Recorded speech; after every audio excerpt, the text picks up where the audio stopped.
What? I'll grab you.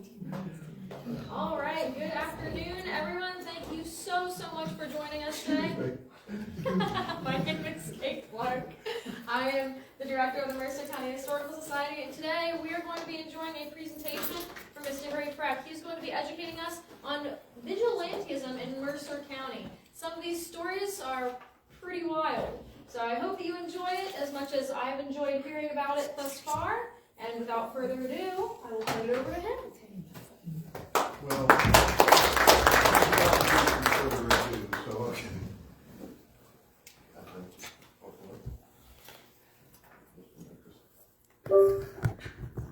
Things will be much easier for me. Okay. Hopefully. Yep, it is a little easier. New technology. Moms of Mercer County, local vigilantism from 1843 up till 1923, about 80 years of it. And I want to be fair about this. It'll cover just about every part of Mercer County. There will be north, south, east, west examples of vigilantism taking place here. But it comes back to this idea of Jacksonian democracy. Jacksonian democracy is embodied by Andrew Jackson, and it is the idea of the common man. There were changes taking place in the early 19th century in the United States. Suffrage was being expanded. Property qualifications and religious qualifications for voting were being done away with. And so now all white males could vote, adult males. And that sounds like kind of limited suffrage today, but back then there was no place that went that far. In Europe, most countries were monarchies and they didn't have a vote at all. And in the few places like Britain and France that had votes, they were very limited to property owners or based on religion. Here we'd expanded it. And it empowered the common man. And so there's this Jacksonian movement, believes in certain things, believes in opposing an overpowering elite, believes in extension of suffrage to white males, believes in government deregulation, believes in actually strengthening the power of the president, though, is, again, embodied by Mr. Jackson. And it believes that the government is there to do the will of the people. Big but. This can often lead to a conflict. A conflict between what the will of the people is and what's written into law. What is due process? What is the rule of law? I mean, we expect the government to follow certain procedures. We expect the government to respect. I'm trying to express myself here, but we expect people to follow a set of rules. And sometimes that can come in conflict with this idea of the will of the people. And that's what you saw here, and you saw this leading to vigilantism. And when we use this term vigilantism, that's when a certain self-appointed group of people take it upon themselves to enforce what they think the rules of society should be. In Mercer County is, in the early days, is largely Jacksonian Democrats. That is their belief system here. Big majority of the white population back then believed in.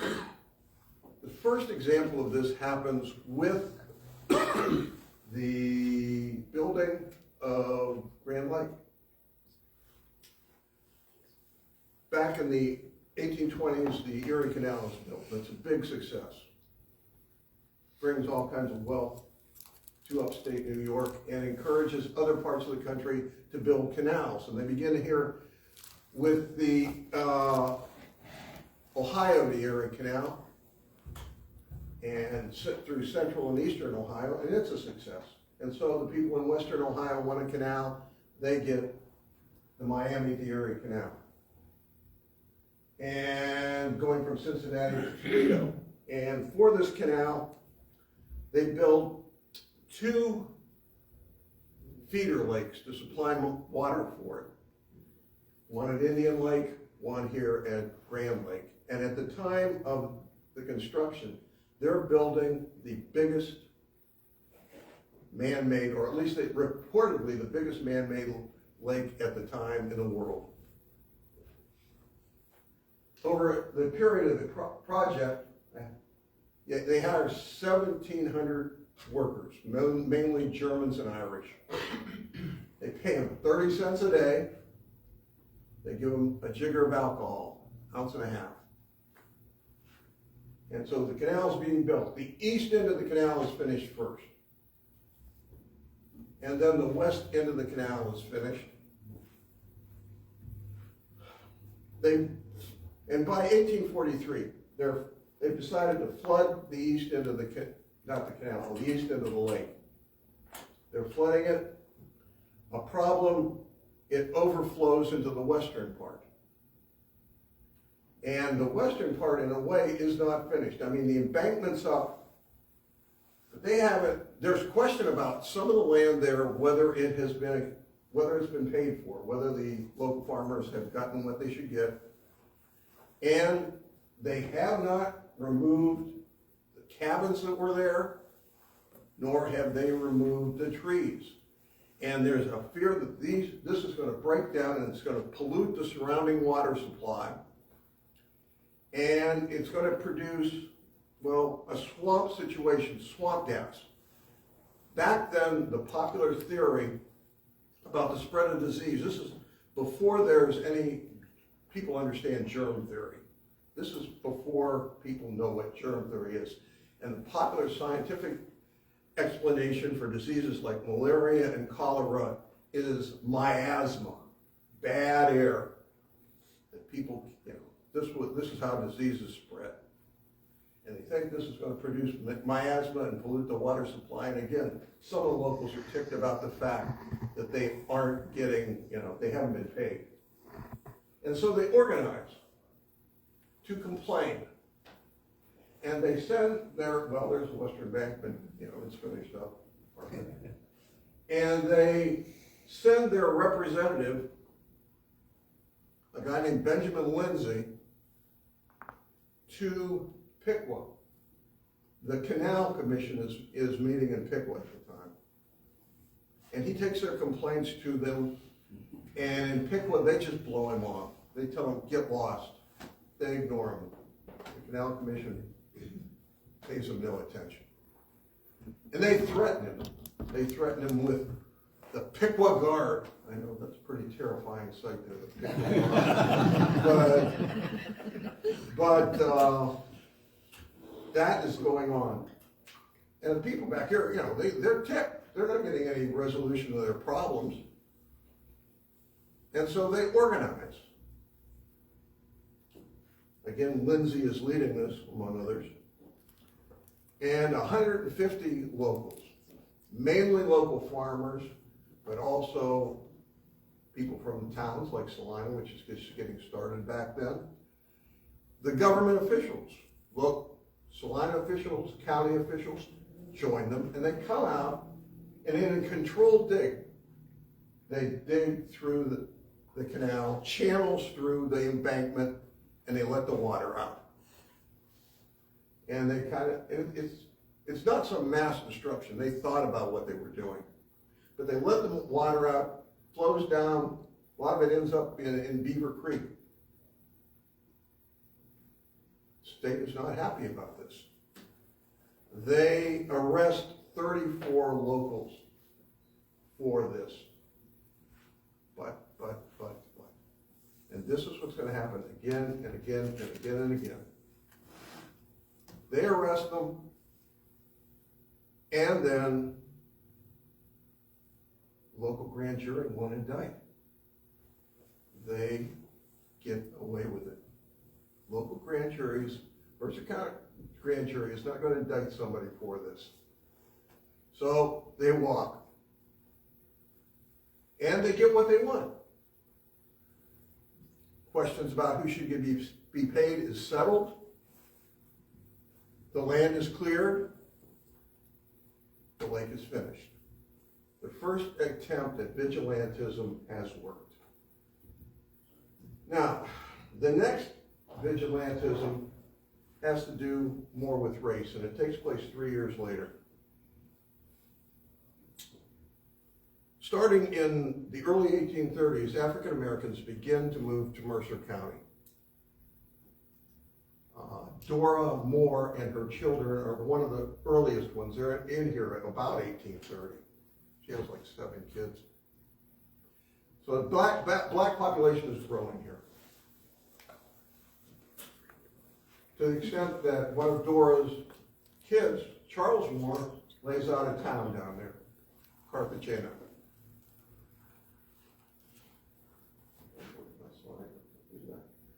A man named August Waddles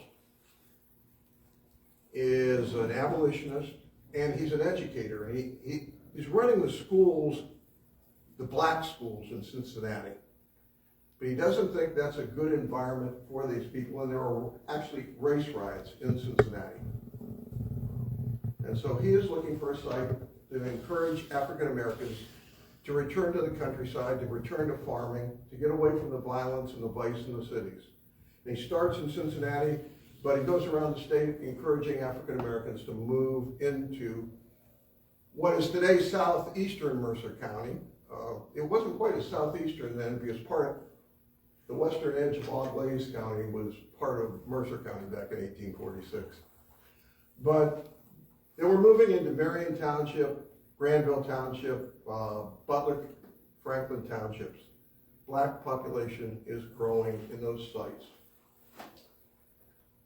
And with the Emlyn Institute, he establishes a school down there. It's funded by the estate of a Quaker abolitionist named Samuel Emlyn.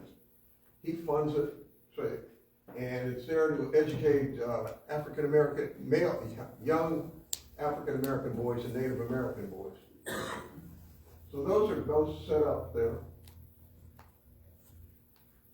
Down in Virginia, this is a guy named John Randolph. John Randolph was a congressman. John Randolph was a large plantation owner. He owned over 500 slaves. John Randolph was a contrarian that argued with everyone. He especially argued with his cousin, Thomas Jefferson. Couldn't get along with him. But Thomas Jefferson was a jerk. So. He's not, that's a altogether different topic. But on his death, he manumits his slaves. He's going to set them free, and he's going to set them up. He's going to give them some place to go to get started. Now, the will at his death is contested. The family doesn't want, hey, 500 slaves are worth a lot of money back then. The land is worth a lot of money, and so they fight it in court, but it's finally decided that it's a legal will. And so he sends his agent up here, a guy named Judge Lee, and they begin to purchase. Right, one thing when I stand here, I can't.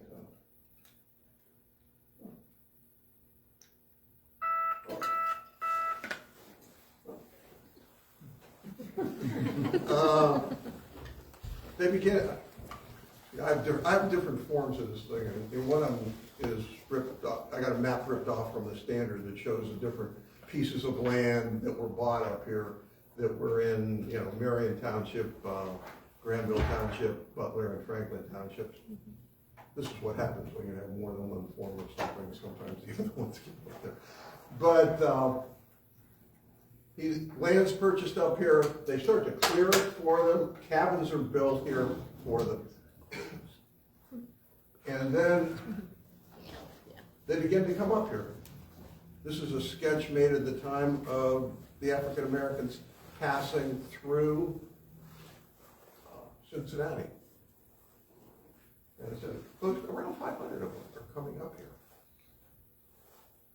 Coming up, using the Miami-Erie Canal, which has been finished now, and which, you know, Grand Lake is providing the water for. And coming up, it's supposed to be a shot in Bremen, I don't know. But they reach New Bremen, but there is an organized mass there waiting for them. There's a mob waiting for them there. It organized by a name we've already mentioned, or at least in part organized, by Benjamin Lindsay. He's been there. So you have several hundred armed people there waiting in New Bremen, which actually back then would have been part of Mercer County. And they hold these people up there for a few days. They won't let them get off the boat, and finally they're sent back down the canal. And they make their way back down. Different towns are refusing them. They end up in Miami County. They spread from there. A few return to Virginia. A few actually end up in Van Wert County. They try to go into the court system to fight for their land claims. The case will drag out into the early 20th century, and they will lose.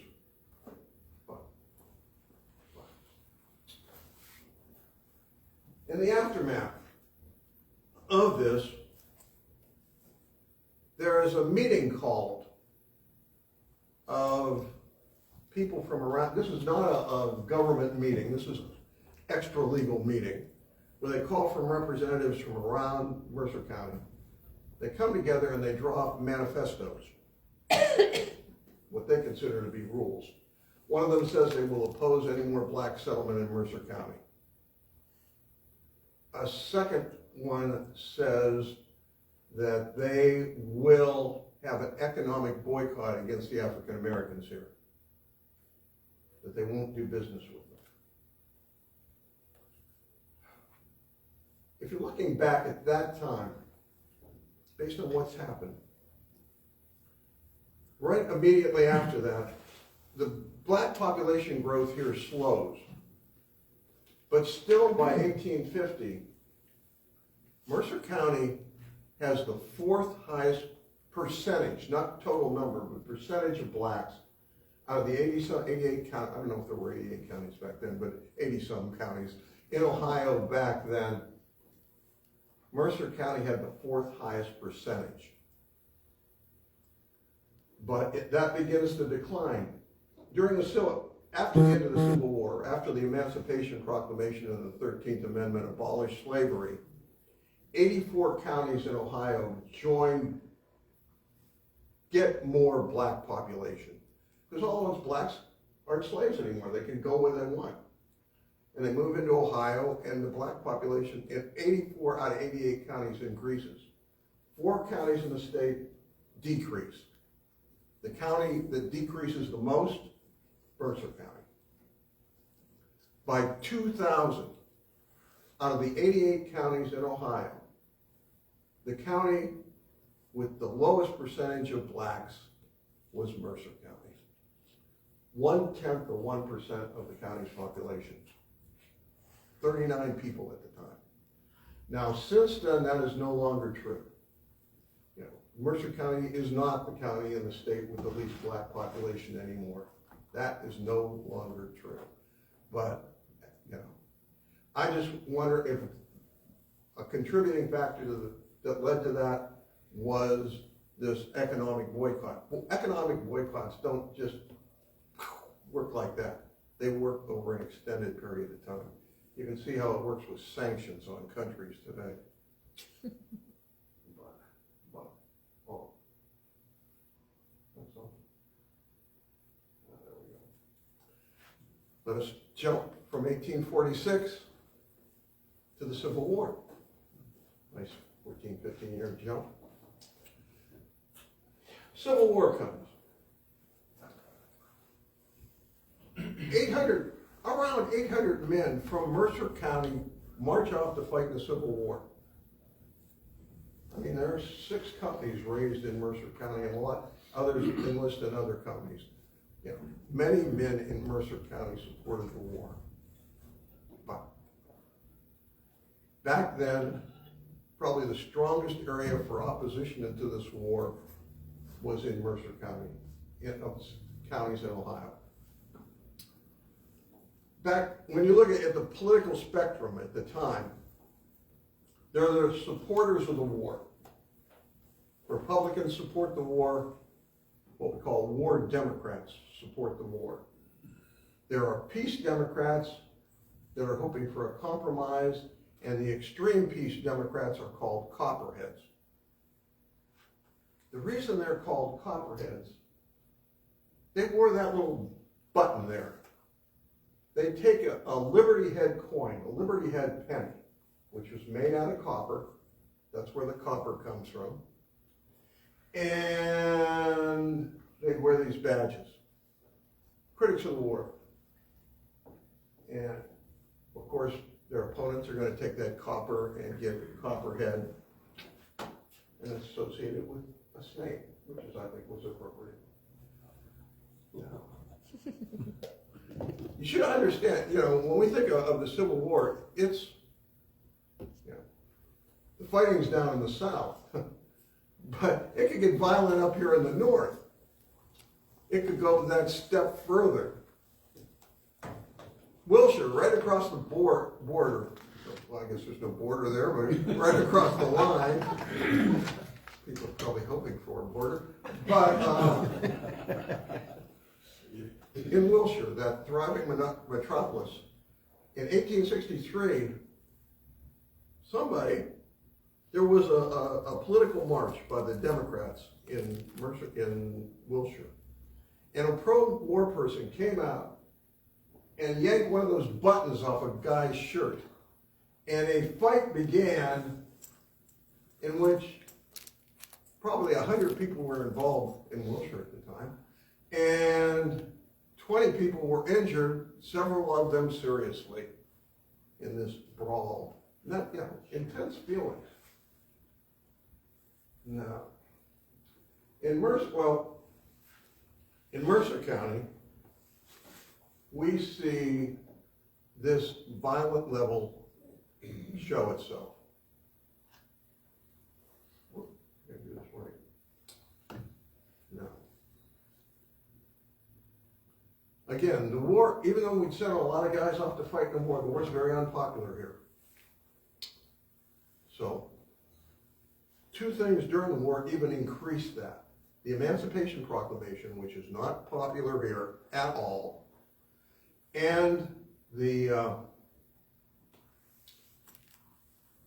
conscription, the draft. People don't like the draft.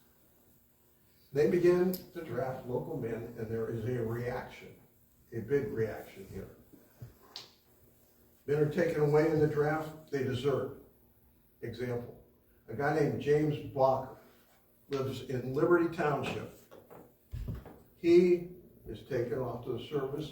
He deserts. He returns to Liberty Township. Sheriff and a deputy show up to pick him up, to arrest him. When they do, Blocker pulls a gun on them, and he's backed by 30 of his Liberty Township neighbors, also armed. A lot of violent people there in Liberty Township. And they have, you know, they're ready to fight so that this guy does not have to go back in the draft. And he does, he escapes. In Granville Township, a man by the name of Bill Simonson, a frontiersman's type down there, is drafted, doesn't want to go, is picked up again, being taken back to Adjutant General's post in Lima. He escapes, he goes back down to Granville Township. There's an area out there called the Black Acres. He hides there, it's a swamp. He hides in the Black Acres The local community feeds him, supplies him. He hides there through the entire war. Wow. He comes out after the war. He's out of it. He didn't have to go anywhere. I got to be a little fair about this because 90% of Mercer County was Copperhead. But there is one township that wasn't. And the one township that wasn't, appropriately, the pro-Union township was Union Township. And in Union Township, where most of the people are war supporters, the local justice of the peace, a guy named Joseph May, is heard criticizing the war. The local people grab him and run him out of the town, run him out of the union, run him out of the county. So the violence worked both ways. But the most extreme example of violence happened in Center Town. Well, happened because of people in Center Township. A guy named Solomon Thompson, again, drafted, goes off to war, deserts, comes back to Center Township. A lieutenant and 2 enlisted men from Lima show up to arrest him, to bring him back. He's arrested. They're bringing him back toward Lima. They get near St. Mary's, and 19 armed men, bushwhackers, show up, and they shoot these soldiers. All three of the soldiers are wounded. 2 of them nearly die. Thompson is let go. He escapes. The Army is not happy about this. They send a troop in, 40 men, come into Mercer County. They arrest 5 people, 5 local people from from Center and Jefferson Townships. Those 5 people aren't left here. They don't go to a local grand jury. They messed in the federal system. They get sent up to Johnson's Island, which was a prisoner of war camp up next to Cedar Point. Now, to show you how the local people felt about it, they elected, one of the 5 guys was a local merchant in Neptune called Henry LeCamp. After he's arrested and sent off to prison, they elect him township treasurer in Center Township. But, again, strong feelings in the war.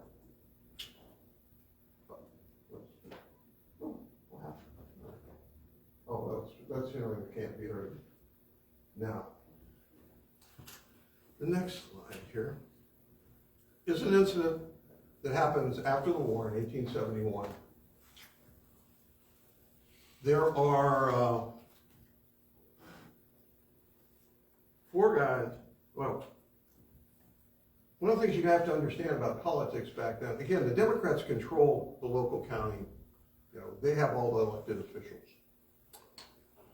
But there's one job, and so all the government employees in the county are Democrats, except there's one.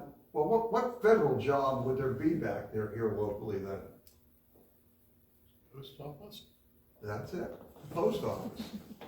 And you got a Republican president then, and so you end up in these towns with the Republican postmasters. And it's thought the source of what happens now is from the Republican postmaster in Salina. But 4 local men are arrested, 2 from Salina, 2 from Shane's Crossing. They are arrested and charged with counterfeiting. And it's thought, again, the postmaster put them up, the federal government up into doing it. So they're held in jail in Salina. And the plan is, some federal marshals are sent up here, and they're going to take them back down to Salina for trial, or to Cincinnati for trial. What happens next counts on which newspaper you read.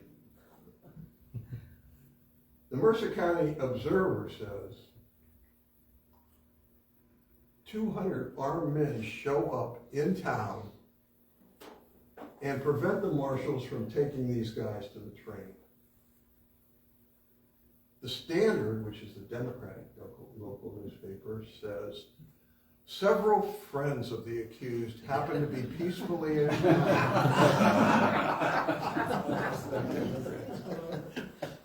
So that's it. I mean, when I did that story about the bushwhackers too, the 19 shot down, the difference between, if you read the Van Wert Bulletin back then was a Republican paper, the Standard was the Democratic paper. If you read the two accounts, I mean, in one account, all these guys being arrested are innocent, and in the other account, they're bloodthirsty, traitorous murderers.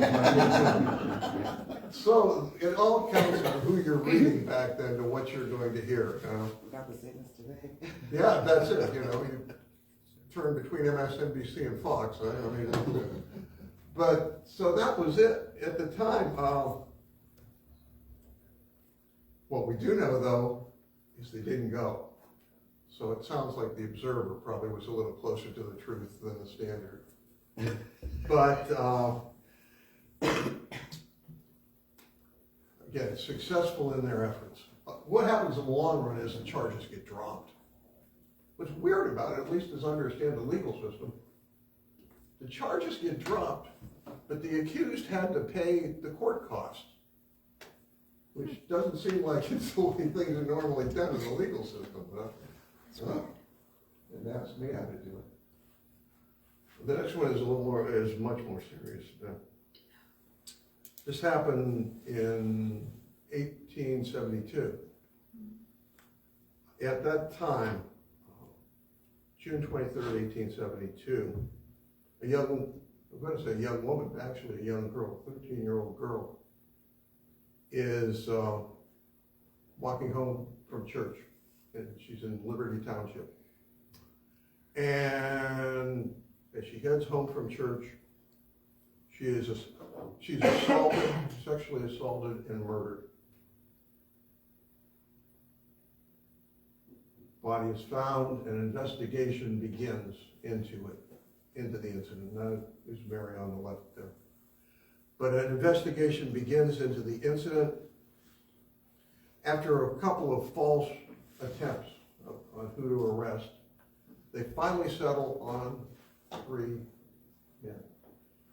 They get a guy named Alexander McLeod, who was from a Canadian itinerant tin peddler. He moved around by wagon around the countryside with his partner selling tin cans. He's 21 years old, he's a young man. And 2 young local men, Absalom and Jacob Kimmel, both from Liberty Township. As I understand it, Absalom is the one on the right, and Jacob is the one on the left. Now, Absalom is older. He's 19, Jacob is 18. But Absalom is mentally challenged. But they're taken down there, they're held, and they're given a hearing with a 3-judge panel to determine whether there's enough evidence to hold them. When this hearing is taking place, the courtroom is packed with a crowd that's pretty close to a mob itself, because it's intimidating the defense lawyers into what questions they will ask. I mean, they are being threatened. And finally, it is decided that there is enough evidence to hold these men for trial. But what happens next? On July 8th, 200 men ride into Salina, go to the jail, break in, overpower the sheriff and his deputies, take these 3 men, take these 3 men, put them on a wagon, haul them originally to the site of the murder. And then the landowner comes out and asks them, please don't do it here. I don't know. He was worried about his land and how much you can get for his land or something. But so in an act of what I would just think of as pure sadism, they are taken to a site right across a road from the Kimmel home. A place where the family, the mother and the siblings of these two guys, the Kimmel boys, see them being hung. Now, this is a representation, this isn't the actual thing, but give you and what? There is, at that place, it's not dozens, not hundreds, but thousands of people come to watch this. You can get different estimates of how many thousand, but it's in the multiple thousands of people that are there witnessing this. Before the hanging can happen, in one of the most decent acts I've ever can imagine, the elder brother of Mary, Elias Seekauer, shows up. And he asked that they be sent back for trial. They want blood. He is able to persuade them to send Jacob back. Jacob is the youngest, and he is sent back, but then the other two are executed. In the aftermath, again, nothing. No repercussions. They're talking about just declaring martial law and different things like that. That does not happen. Nothing. But that happened in July. In November, Jacob gets a hearing. Grand jury won't indict. There's not enough evidence to hold him. He walks. He's done. He goes. He's let go. He's going to live another 50 years. He's going to have 5 kids. Not in Mercer County, of course. He's going to move to Indiana, but he's going to have, he's going to live another 50 years. The thing that gets me, okay. The evidence. There's some physical evidence against Alexander McLeod. He's got a shirt with blood on it. Of course, back then they can't do, blood typing or DNA, but he does have a bloody shirt. And reportedly, there are some ribbons on the bridle of his horses that look like they may have come from Mary's dress. With these other guys, it's all confessions. Confessions taken under very questionable means. The threats involved. And with Absalom, he is mentally challenged. And you read Absalom's confession, it doesn't sound like he was. The confession that's written there doesn't sound like it was written by anybody mentally challenged. It sounds like it was written, I can't remember the judge's name. It sounds like it was written by the probate judge that was taking a statement, actually. But again, no repercussions. The next incident I'm talking about happens 19 years later. And it has to do with something that kind of has been lost in history, something called white capping. Although this is going to sound very similar to something else. White capping. This is when people wearing hoods over their heads. That probably sounds like somebody. White caps. Hooded people would show up to enforce local community standards. What was expected, what was appropriate, and by the use of force. And this movement started over in Indiana, but it spread throughout the country. There's no official organization. It's more like it grows up in special situations, but this is how people act. They white cap.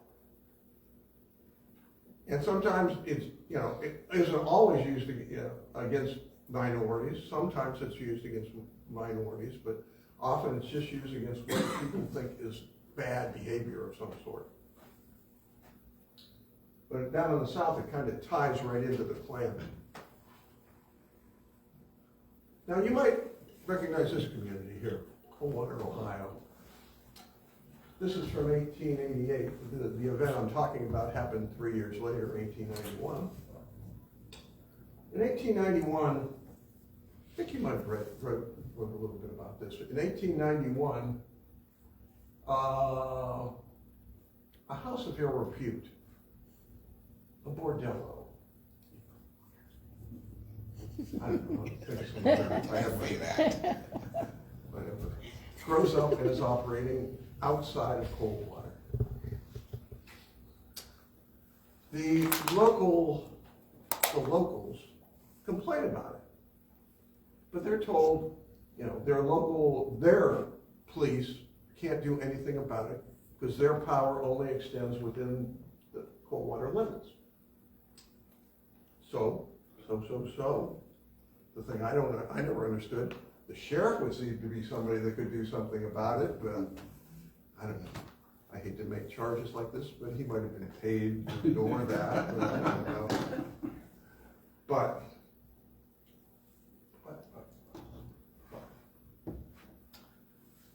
there, so this house is operating. This one, I've had more forms on this. So one of them, I have the story from the story about this incident from the Standard, and it is buried. It is buried in a little corner. I had to go over that page 5 times to find it. It was just a little. They could have found smaller font. They would have used it, you know. And took some searching. I knew it was there because the story made the wire. I mean, it was in other newspapers around, and they played it up much bigger than the Standard did. But 40 whitecaps come out of Coldwater toward this house. And as they're coming, men are flying out at doorways and out of windows. They're fleeing all over the place. And they're breaking the door in. The one thing about these whitecaps that kind of sets them off, they're women. As they're described in the article, I wish that stupid Standard thing was up there. They are 40 of the best women of Coldwater, the best of Coldwater society, and they are there attacking this place. And they take the 4 workers, sex workers or whatever, out. They partially strip them. They take switches and beat them. Ooh. They take one. It isn't described, but I imagine it must have been the madam. They took her to a nearby creek and just repeatedly dumped her, almost drowned her. Then they gave them 10 minutes to get out. And after that, they tore the house down. And it's a reported fact that it's the last time in 135 years that any man has had sex outside of marriage in the history of that town.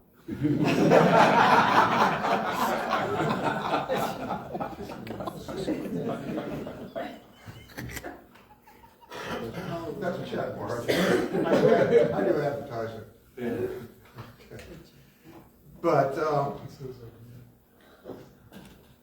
we're jumping. We jump. We're up to 1917 and 1918. But the site on there that wouldn't be too hard to see if we're a slightly different. Yeah, there it is. There it is. We can see it from there. But World War I comes along, and again, patriotism is engaged big time. It's a time of great patriotism, but also of strong emotion and fear. And there's great fear of German spying, of what they consider slackers who are not supporting the war effort, and of anything that reflects German culture. I mean, to the extent that a major reason why prohibition is passed at this time is because Germans are associated with the making of beer. You know, there are a lot of arguments back then for it, but I mean, That's, when you see the advertisements for Prohibition, then they have these beer kegs marching with German names across the front of them and everything.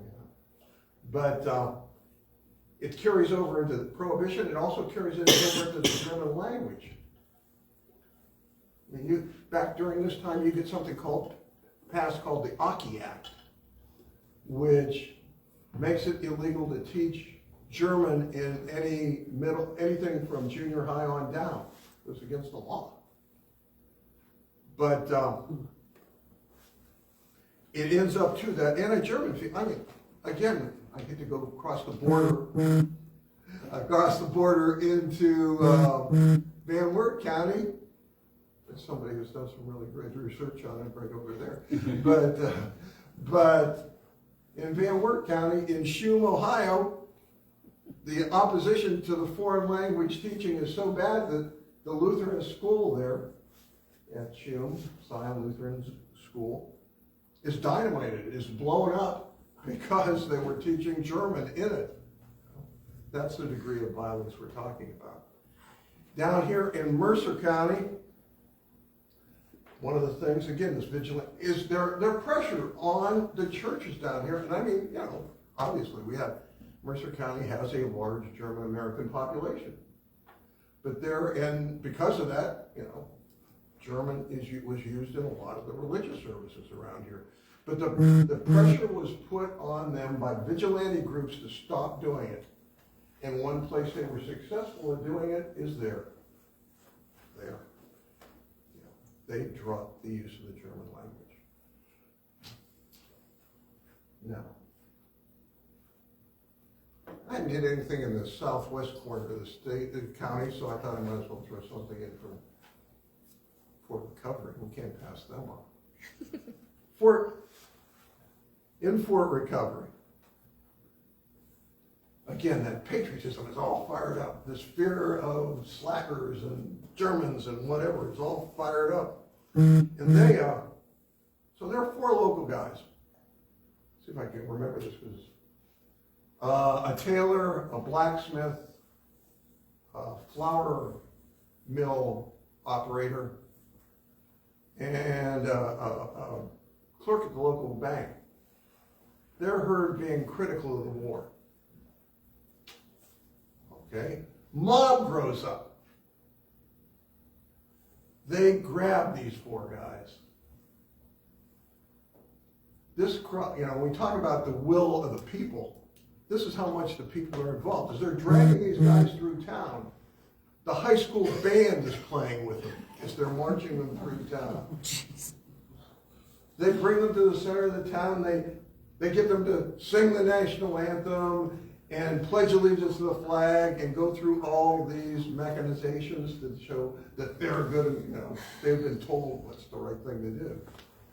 And then, this is the top, and then the mayor of Fort Recovery, Paul Jones, gets up there and tells the mob what a great job they've done there.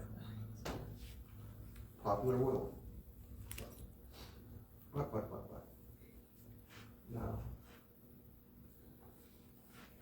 the largest vigilante organization in the history of America are these guys. The second growth of the Ku Klux Klan. Somewhere between 3 to 8 million members of the Klan back then, when the country only had like 120 million people. The reason that 3 to 8 million instead of something more definite, one of the things the Klan did was keep their membership rolls secret. So a lot of times it's a matter of an estimate rather than an exact count. 3 to 8 million of them. And this is the second reiteration of the Klan, actually 3 times the Klan grows. But the first one, we know about, that's the one that grew up after the Civil War, opposed to anti-black and anti-supporters of Reconstruction, and responsible for the death of thousands of people lynched or murdered. But after Reconstruction, it begins to fade away. And then in about 1914, they make a movie called Birth of a Nation. And in The Birth of a Nation, which was the most successful movie of its time, the great heroes in that movie are the Ku Klux Klan. Made by the biggest director of the time, D.W. Griffith, starring Lillian Gish, the biggest actress of the time. I mean, star whatever big blockbusters you can think of, that was it at the time. People were actually paying $1 to get in to see it back then. And the President of the United States was saying, it's just like seeing history before me. I mean, Woodrow Wilson loved that movie. He's another guy whose guts I hate. But we'll go through a list of presidents I dislike one of these days. But he gives it his endorsement. So this new Klan grows up, especially after the war. It grows up. It's expanded its number of hates. I mean, not just blacks anymore, but immigrants, anti-Semitic, Jews, and Catholics. Very anti-Catholic organization. And good point to emphasize. The Catholics, definitely. But, so this organization is growing up, and just, this is how popular. This is from Lima in 1923. That is 3,000 guys being sworn into the Ku Klux Klan in Lima.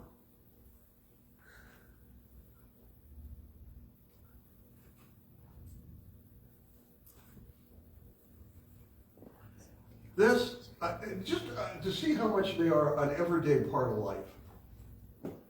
Back then, these little local newspapers used to carry columns that covered the real small communities, and they'd write what people were doing there. And it was everyday stuff. I guess the idea was that people like to read their name in the newspaper, and if they saw that, they'd come out and buy the papers. So, each one of them, the standard, all these, they'd have one from these other small, I'm sure they had one from saying a column about what's going on in Tama and what's going on, any Macedon, any place like that. But they had, this is what they wrote in the press back then about what's going on out in Mercer, motor in country out there. But, and I dropped these names because these people whose names would have been there had, I don't know. They probably had nothing to do with the Klan. I wouldn't want to associate their names with the Klan. But I mean, it just is everyday stuff. Mrs. Blank, who has been visiting her daughter, Mrs. and other relatives near Delphus, returned home Sunday. Mrs. Blank and her daughter, Blank, were weekend guests of relatives in Piqua. Blank and his wife were shopping in Salina. I mean, this is the kind of stuff they wrote up. This is what the columns were filled with, this stuff. But right in the middle of that, quite a number of Mercer people attended a KKK meeting in Rockford. Just like, this is an everyday event, folks.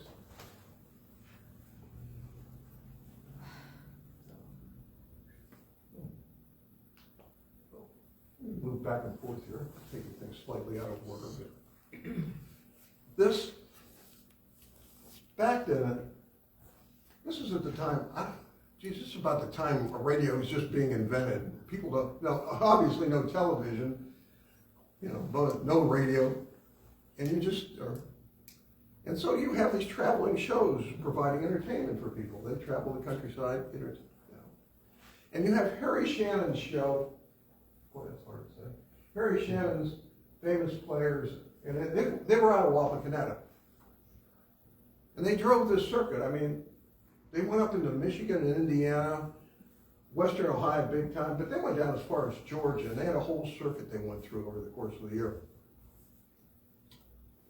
And what the kind of performances they would put on, I mean, they put on, and every year they do an engagement at Rockford, 3-day engagement at Rockford. What would they put on? They would put on plays, dramas and comedies.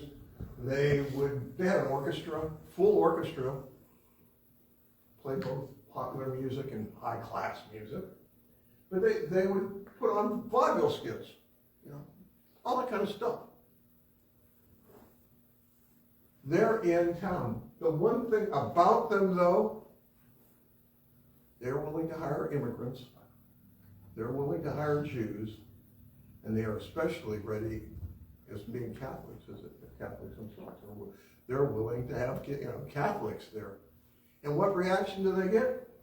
Well, the show is there. They've set up right out on the edge of Rockford, the tent's set up there, and a large group of local people have gone to their performance. And what do those local people come out to? A burning cross. Going a long way. Still going a long way. Stay away from the shadow. Yeah, it's one thing that's slightly out of order. You might recognize this place too. There's another, a lot of places you can go out of Frech around here and look at. There is the courthouse. September 3rd, 1923, the courthouse was being dedicated. They wanted, you know, it was new. This was the dedication to get it started. They wanted an apolitical meeting that day. And so they said no other outside demonstrations. Come to see the dedication. Actually, they picked September 3rd. They wanted to do it earlier in the year, but they said September 3rd would be a time when farmers could probably finally come in and see it. But you know, they had speakers coming in, but it was supposed to be an apolitical thing.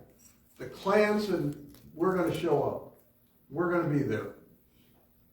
And so they're doing the dedication. The Klan sets up a block away, and they start with their meeting. And they bring in speakers, and one of them really starts into this virulently anti-Catholic diatribe.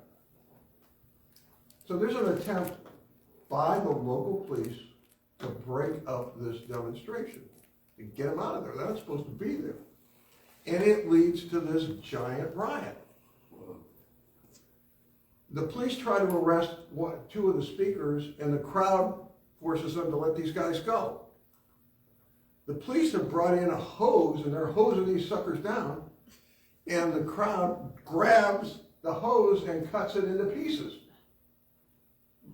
When it's all done, I kind of a repeat here, but there are around 20 people are injured. Many of them require the treatment of surgeons, including two deputies and a minister, all injured in the riot.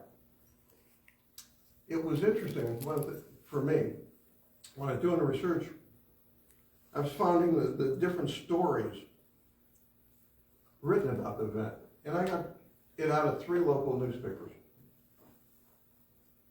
Coldwater Chronicle, the Observer, I think it was the Observer, and the Standard. And they all criticize the rioters. Nobody tries to make the Klan guys look like the good guys. What was strange, though, was that in the Observer and the Chronicle stories, they talked about the rioters, they never said they were the Klan. The Klan was not mentioned, just rioters. I've said some not so nice things about the Standard, but the Standard did, man. They, you know, again, I have a slide somewhere that shows the headline there. The Ku Klux Klan did this riot. That was it, you know. That was who was responsible for the rioting. But the Klan, after this, the Klan self-destructs. Almost as quickly as it grew, it goes away until you end up with the kind of little group of clowns you have running around today. But why there's conflict between the leaders over who's getting different districts. There is proof shows up that the members are being ripped off in the sale. Well, they're overcharging them for their hoods. And they also, people are getting a whole of the membership list and publishing them. Yes. And that embarrasses a lot of people. Yes, they should. And then there is there are scandals, but the premier scandal has to do with Indiana. Indiana, the Klan with 8 million or 3 to 8 million people, the Klan has political influence in this country at that time. But the state that had the greatest control, it was Indiana. I mean, there was a governor back then named Jackson who was reportedly a member of the Klan. The head of the Indiana Klan had an office right by the governor. A guy named D.C. Stevenson. And so he's a superpower over there in Indiana. And feeling his power, I guess, he kidnaps a woman who was a government employee, a woman named Madge Overholzer, takes him on his private railroad car and sexually assaults her. And this leads her to take prussic acid, which slowly kills her. He is arrested, he's put on trial for this. He demands that all these local officials cover for him and get him out of this. Say, this is too big. So he goes away. He gets life in prison, actually serves 30 years. But when it's all done, all his secret files are published. And basically he's tied to the Republican Party over there. And for a very short time, the Republican Party over there is in shreds because so many of them are going to jail or whatever. But that's it. The Klan goes away, and possibly there are examples of vigilante activity since then. I haven't found them, but we've had 100 years of civilization then. But when we look at this, what do we have when we're all done? Well, with the exception of those bushwhackers, nobody else is punished for what they did. They all walk. And what's the cost? Rule of law. Destruction of public property, theft of thousands of acres of land from its rightful owner, intimidation of people because of their religion and ethnicity, the illegal execution of 2 possibly innocent men, and limiting of free speech and free expression. Those are all the costs of what went on by the Klan. But folks, but I think the guys who let the water out of the lake were justified. But hey, thank you all very much for being here.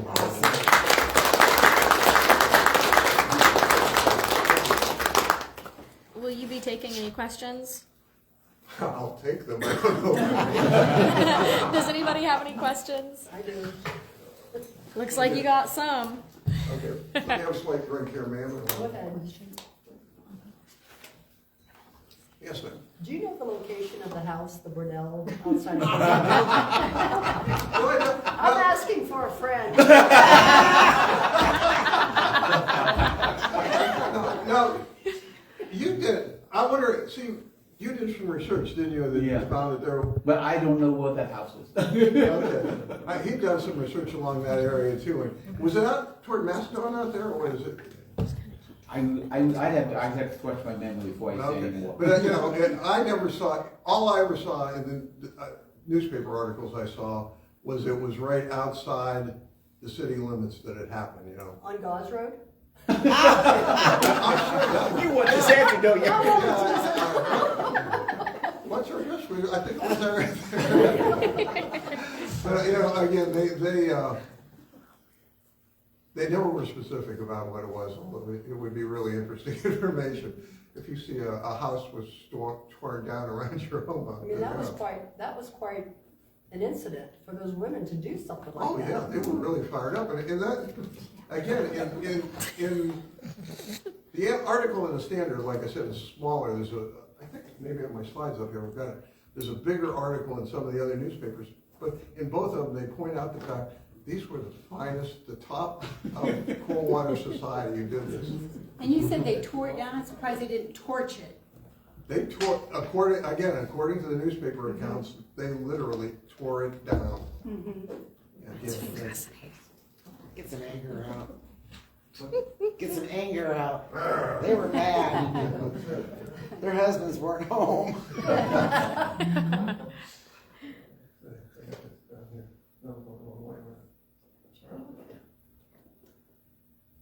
Well, if the women wound up catching a sexually transmitted disease from their husbands, yeah, that would really get them fired up. Oh, yeah. Wonder how many women saw their husbands running out of that house. I guess I don't have something to do. But, there's a lot, I have a much longer article that appeared in other newspapers that weren't trying to hush it up like the Standard was. Yes, ma'am. I have a question about the murder in 1872. I've heard it's about the weather that year and the temperature.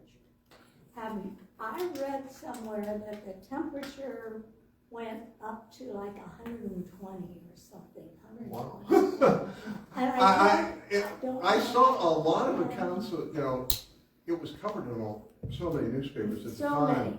So many. And I don't know, I didn't see any mention of a temperature. I can't really say, because it was July 8th, I mean. Yes, it was.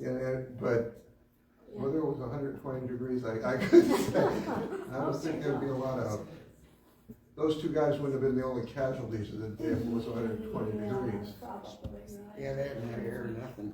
No fans. Again, it wasn't mentioned in any of the accounts that I read. Okay. I read in a book about that, where when they were marched out of Salina, people brought water out to the end of their driveways for the crowd. Jeez. I do. Yeah. I have a little connection with that. Yes, ma'am. My great-grandfather helped pull the rope, Yes, ma'am. and the story got sent down from him to his grandson, my grandpa Lewis, who was actually born on July 8th, the anniversary of the lynching. Wow. And I'm sure that's why Lewis got that passed down to him. Mm-hmm. And then Lewis passed it down to my dad, and my dad passed it down to me.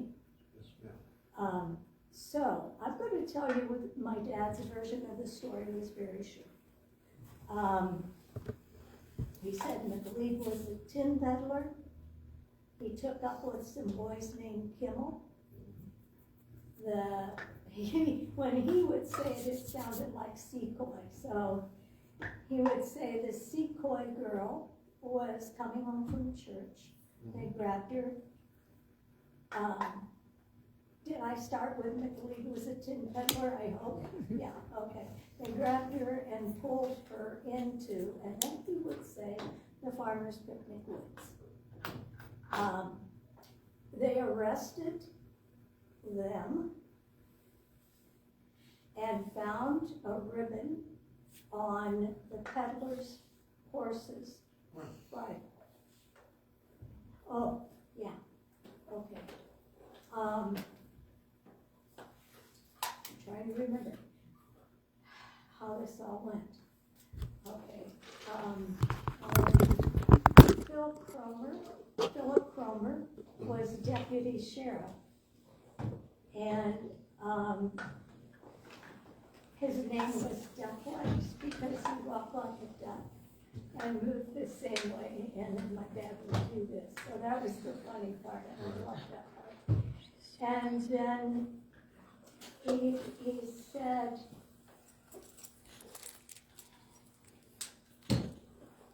they were going to lynch them or something to that effect. But, I left out the Wyman's hogs. The hogs were Wyman's hogs. That's where the bodies were. Where the bodies I were. think so. Yeah, they were Wyman's hogs. And, okay, so then, they're ready to lynch them, and the man who owns the woods says no. And now my dad's version of the story that came from one of the Vigilantes, my great-grandfather,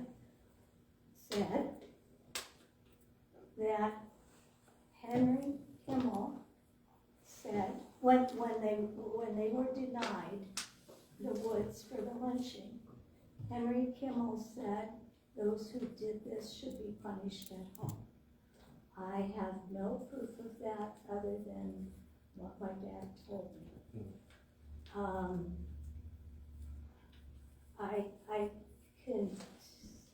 That's all I got there. And then he would say, John Frederick helped pull the rope, and that was always his last one. That was his version.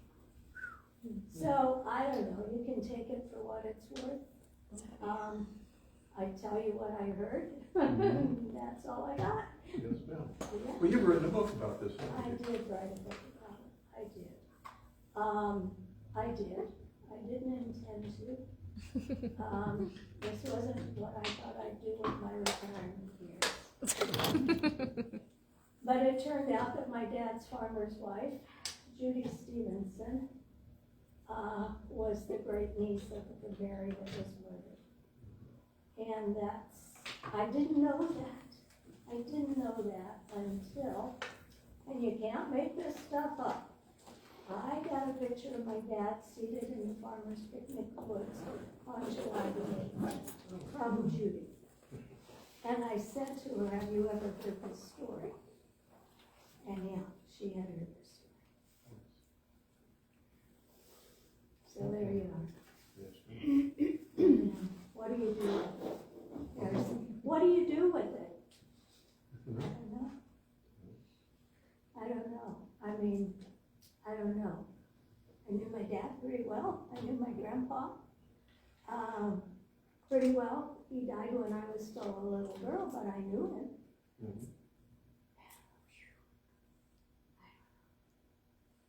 I don't know what to think.